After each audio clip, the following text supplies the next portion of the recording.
It's JD from The Journey Starts Today. Um, Over the last few days, I had the opportunity to share, I guess, just a snippet of my of my story and how I got started on this journey of fitness and health. And I've been asked by several folks for a little bit more detail. And I wanted to put this on video. I do just a video blog. Excuse me. I'm still getting familiar with all the terms, but I figured it'd probably do it more justice if I just put it on video and shared it out. And this is going to be a multiple part series of videos that I'm going to do. And this first video that I want to do is just take it back to the very beginning and kind of give it an idea to folks. And what I really want to do, what my hope is to actually give people that are find themselves in a situation where they feel like they're they don't know how to get started, or feel like they're too far gone, or there's no way that they could ever get their lives in order.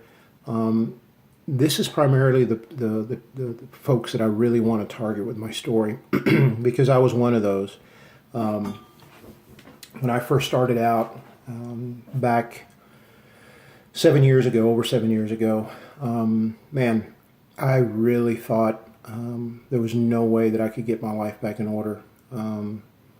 That the only way that I would be able to get healthy again is to take some extreme measures.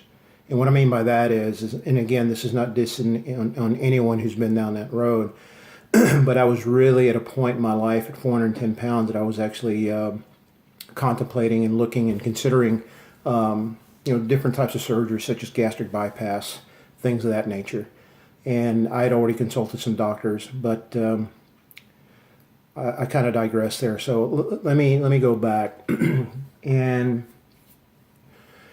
2009, 2010, I had just really let myself go. When I was younger, when my wife and I first met back in 1986, I was at the peak of health and fitness. I was running on average, 6 to 7 miles a day.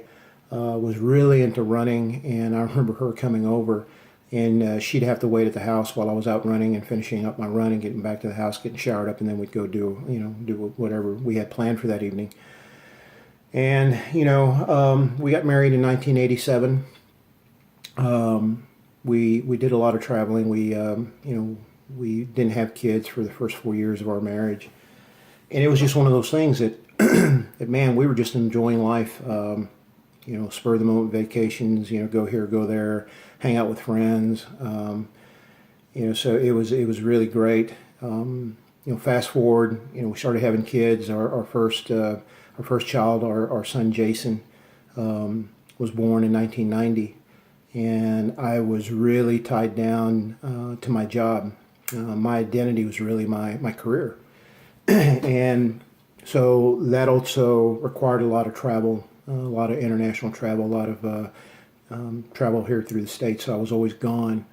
And I started developing some really, really bad eating habits. And not only that, but consuming a lot of alcohol. Because obviously when you're when you're in a certain level of corporate America, there's a lot of time spent in the bars, and so I found myself doing that and drinking a lot, eating a lot of unhealthy foods, and so that manifested over itself over the years, and then in 1995, our second child, our daughter Jennifer, was born, and likewise. Was always on the road, was always traveling, was really consumed by my job, and it just continued to snowball. Well, fast forward to 2008, 2009, everything came crashing down. I had lost my job. Was working for an aerospace company, doing a lot of work for the government, and really had this idea that this was only going to be temporary, and before long I would be back on my feet. That turned out to be over a year and a half of being unemployed. And so you take someone whose identity was built around their career, you lose that, and you basically lose everything. We're almost on the verge of losing everything financially. It got really bad. And so what did I do? I turned to alcohol and I turned to food. And so I dealt with an addiction to both for a couple of years. And, taking the fact that for many years before that, I was, already not keeping up with my health. Had already gained a significant amount of weight. And now that I had nothing else to do but other than sit in my garage and party with friends and, eat unhealthy foods and things of that nature, I put on a lot more weight.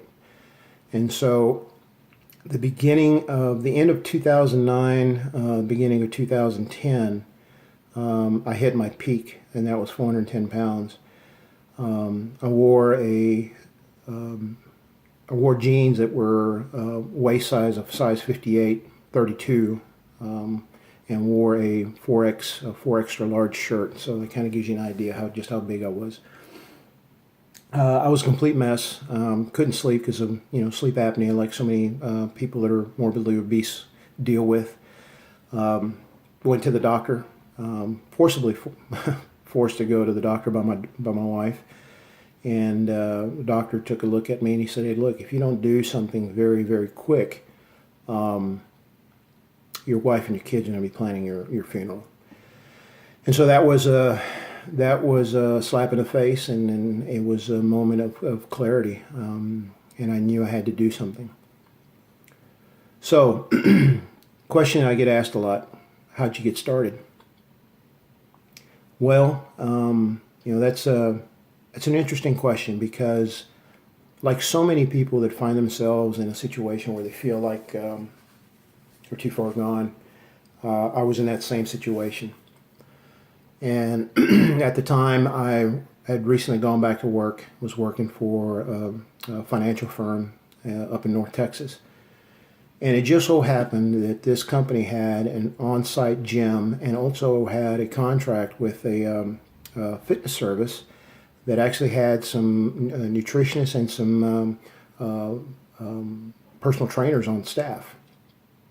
And so it was a perk for all the employees. And so one day I walked in and man, scared to death, absolutely scared to death. Didn't know what to expect. Being the biggest guy in the gym, you deal with the stares and people just looking at you like, wow. And some people were really, really nice, but there were some folks that, and it's unfortunate, but it happens. It kind of give you the look and like wonder, what the hell is this guy doing here? But anyway, there was one particular personal trainer that to this day is a very dear friend, Bernadette. And man, I tell you, I really do believe that God has angels here on earth, and she was an angel that God sent to help me get started. And man, I tell you, there wasn't much I could do. I didn't have the stamina, didn't have the energy, but she got me started. I remember doing a lot of band work, a lot of resistance band work, and doing a lot of work on the stationary bike. And we just built up from there. And I started kind of documenting, logging my food that I was eating at the time to get an understanding of what I was consuming. And other than the alcohol and the fast food and things of that nature, the things that looking back that I was just eating just out of habit was family-sized bag of nacho cheese Doritos and a liter of Coke Zero. That was my comfort food. And I remember getting home from work at days and just sitting on the couch and completely devouring a whole bag and a liter of Coke Zero.